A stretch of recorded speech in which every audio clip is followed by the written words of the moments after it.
La présidente de l'Assemblée générale, Monsieur le secrétaire général, Excellences, Mesdames, Messieurs les chefs d'État et de gouvernement, Mesdames, Messieurs les chefs de délégation, distingués délégués, c'est avec gravité et beaucoup d'espoir que je porte la voix d'Haïti et les salutations d'un peuple digne et résilient qui, malgré les épreuves, revendique pour lui-même et pour l'humanité entière trois promesses universelles: le développement, le respect de la dignité humaine et la paix. La paix qui est aujourd'hui l'urgence absolue du peuple haïtien. Au nom de ce peuple, je vous adresse, Madame la Présidente, mes plus sincères félicitations pour votre élection à la tête de cette Assemblée. J'exprime également ma gratitude au secrétaire général Antonio Guterres pour son engagement indéfectible en faveur de notre organisation et son soutien constant et multiforme à la République d'Haïti. Mesdames, Messieurs, le thème de cette session, Mieux ensemble, 80 ans et plus pour la paix, le développement et les droits de l'homme, honore l'œuvre remarquable accomplie au fil des décennies. Il rappelle aussi l'impératif de rester unis et résilients face aux crises sans précédent qui menacent l'avenir de la planète, la paix et la sécurité internationale. Aujourd'hui, la faim menace des millions de vies, les conflits armés se multiplient et l'extrême pauvreté s'intensifie, provoquant des migrations forcées qui ébranlent la stabilité internationale et qui mettent à l'épreuve la solidarité des nations. À ces défis s'ajoutent les changements climatiques, la montée du terrorisme, les atrocités de masse, la criminalité transfrontalière, le recul des droits humains, la désinformation. On ne peut fermer les yeux sur l'urgence de renforcer les systèmes de santé, d'assurer une transition énergétique juste et de promouvoir l'égalité de genre, l'inclusion des jeunes. Ces enjeux appellent nous, les leaders mondiaux, à assumer notre responsabilité de bâtir une organisation des Nations Unies mieux adaptée aux défis d'aujourd'hui et aux espoirs de demain. Nous devons veiller à ce que toutes nos actions, y compris les avancées technologiques comme l'intelligence artificielle, servent à la paix, le développement et la dignité humaine. Mesdames et messieurs, à seulement 4 heures de vol d'ici se joue une tragédie humaine, l'une des plus graves de notre hémisphère. Chaque jour, des vies innocentes s'éteignent sous les balles, le feu, la peur. Des quartiers entiers disparaissent, forçant plus d'1 million de personnes à l'exil intérieur et réduisant à néant souvenirs, investissements, infrastructures. Des milliers d'enfants sont privés de leur droit fondamental à l'éducation. Des milliers de jeunes sont condamnés au désespoir. Des centaines de filles et de femmes violées portent à jamais dans leur chair et dans leur âme les stigmates de la violence. Près de la moitié de la population est confrontée à une insécurité alimentaire aiguë. Le système sanitaire s'effondre. Les hôpitaux sont vandalisés, incendiés ou contraints de fermer leurs portes. Les médecins fuient. Des vies sont sacrifiées, faute de soins. Même la prise en charge des personnes vivant avec le VIH ou la tuberculose est menacée. Voilà le visage d'Haïti aujourd'hui. Un pays en guerre, un Guernica contemporain, une tragédie humaine aux portes de l'Amérique, à seulement 4 heures de vol d'ici. Il faut le dire, en Haïti, c'est une guerre qui se joue, une guerre entre des criminels qui veulent imposer la violence comme ordre social, et une population désormais qui lutte pour préserver la dignité humaine et la liberté. La riposte doit être ferme et résolue. Aujourd'hui, la communauté internationale doit, aux côtés d'Haïti, déployer les grands moyens, pas de demi-mesure, mais une action forte, coordonnée et immédiate. Le silence ou l'inaction n'est pas une option. Il faut agir vite pour protéger des vies, rendre l'innocence à des enfants, offrir un avenir à des jeunes et permettre à des citoyens et citoyennes de décider de leur avenir par les urnes.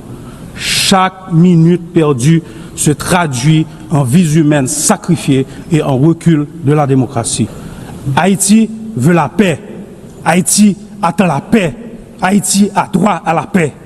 Oui, mesdames et messieurs, la paix aujourd'hui, le besoin le plus urgent du peuple haïtien, elle est la raison d'être du combat sans relâche que mènent nos forces de l'ordre et la mission multinationale d'appui à la sécurité. Beaucoup de policiers et soldats sont tombés dans la guerre contre les groupes criminels. Hommage à ces héros haïtiens et kenyans qui ont payé de leur vie, leur engagement pour le rétablissement de la paix et de la sécurité en Haïti. Aujourd'hui, des 2500 initialement requis et promis, il y a sur le terrain seulement 1 millier de membres de la mission multinationale. Leur bravoure, conjuguée à nos propres efforts, n'a pas réussi à contenir la crise sécuritaire. Pourtant, nous avons augmenté de 40% le budget des forces de l'ordre, recruté de nouvelles promotions, renforcé nos effectifs, acquis du matériel et des équipements. Nous devons nous rendre à l'évidence. Haïti se trouve à l'épicentre d'une menace régionale inédite. Des réseaux criminels puissants et lourdement armés cherchent à déstabiliser le pays et à dominer les économies de notre espace commun. La nouvelle ligne de front de ce combat se trouve chez nous, en Haïti. Si nous échouons les affronter sur notre sol, il sera illusoire de les contenir ailleurs dans la région. C'est pourquoi nous devons afficher la même détermination, la même fermeté et la même unité que celle dont nous avons fait preuve dans la lutte contre le terrorisme. Haïti ne peut et ne pourra relever seul un tel défi. Aujourd'hui, il est impératif de mobiliser une force robuste disposant de mandats clairs et de moyens matériels, logistiques et financiers adéquats. En cette matière, les leçons de l'expérience de la MMAS et les recommandations des experts haïtiens doivent être mises à profit. Nous avons également besoin d'une coopération internationale renforcée, fondée sur le partage de renseignements et de contrôles douaniers rigoureux afin de stopper le flux d'armes, de munitions, de drogue et de financement vers les gangs. La paix ne pourrait être restaurée que si nos partenaires de la région veillent par des mesures concrètes à ce que leur territoire ne serve plus de point de départ ou de transit à ces trafics. Les approches qui n'ont pas porté de fruits hier ne sauveront pas Haïti aujourd'hui. Il est impératif d'écouter la voix du peuple haïtien, d'oser des solutions nouvelles, fortes et adaptées aux réalités du terrain. En ce sens, nous souscrivons pleinement aux efforts engagés pour transformer la mission multinationale d'appui à la sécurité. Nous appelons également à la solidarité de toute la communauté internationale et plus particulièrement l'engagement des membres du Conseil de sécurité pour un vote favorable à la résolution établissant une force de suppression des gangs. C'est pourquoi je veux exprimer au nom du peuple haïtien ma profonde gratitude aux États-Unis d'Amérique et au Panama pour cette initiative dont la concrétisation marquera un tournant décisif dans la lutte contre l'insécurité qui étouffe notre nation. J'adresse également mes remerciements à l'administration du président Trump pour les efforts déployés afin d'apporter soutien et ressources dans notre lutte commune contre les gangs, ces ennemis qui menacent à la fois Haïti et toute la région. Aujourd'hui, la complexité de la crise haïtienne ne doit pas servir de prétexte à des plaidoyers sans fin, à des négociations interminables ou à des blocages dictés par des considérations géopolitiques. Chaque jour, des décisions profitent aux groupes criminels. L'urgence commande d'être proactif, de s'élever au-dessus des divisions pour agir ensemble, au service des valeurs qui nous rassemblent, la paix et la dignité humaine. Haïti accueillera avec intérêt l'organisation d'une rencontre de haut niveau afin d'aplanir les obstacles et d'avancer concrètement. À cet effet, nous saluons les pays de la région qui ne cessent de nous apporter leurs inestimables soutiens, notamment à travers des déclarations au sein de diverses organisations régionales telles que l'OEA et la CARICOM. Nous apprécions à leur juste valeur leur démarche auprès des partenaires du Conseil de sécurité pour une réelle solution à la crise sécuritaire en Haïti.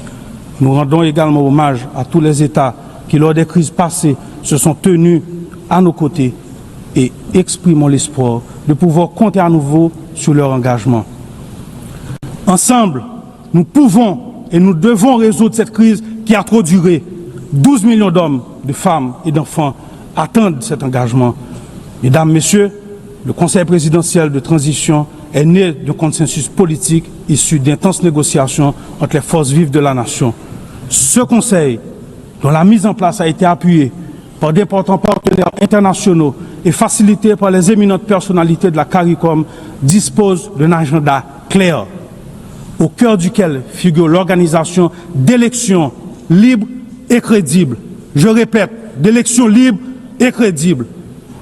En dépit des multiples défis liés à la crise sécuritaire, le processus électoral pour lequel le CPT et le gouvernement font preuve d'une volonté politique réelle connaît des avancées significatives.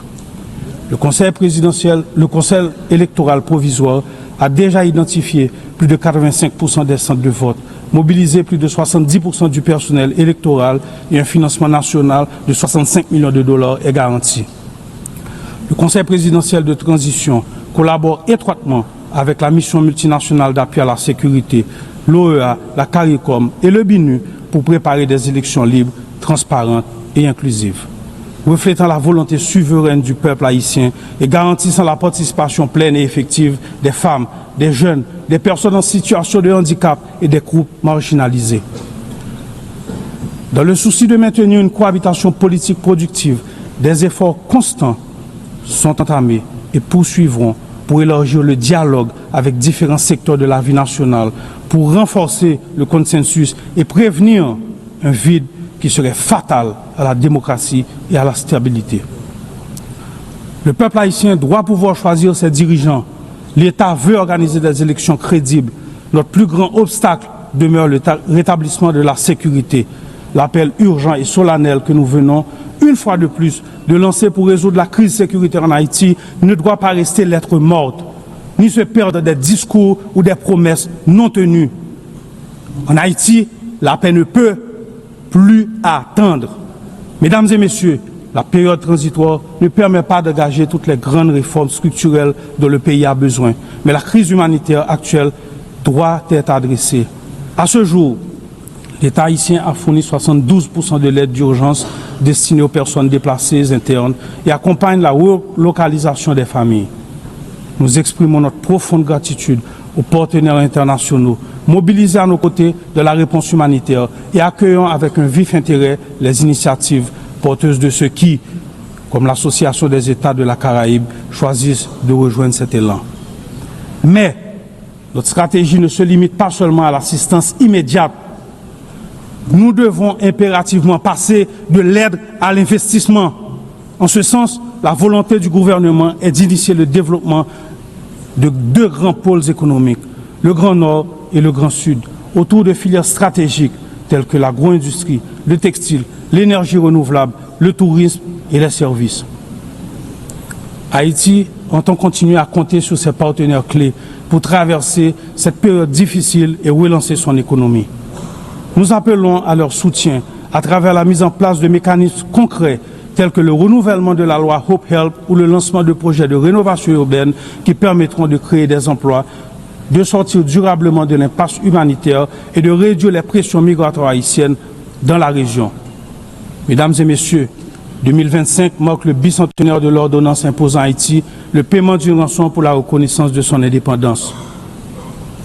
Notre voix s'élève pour réclamer réparation, non pas dans un esprit de revanche ni d'acrimonie, mais avec un souci de justice et de vérité.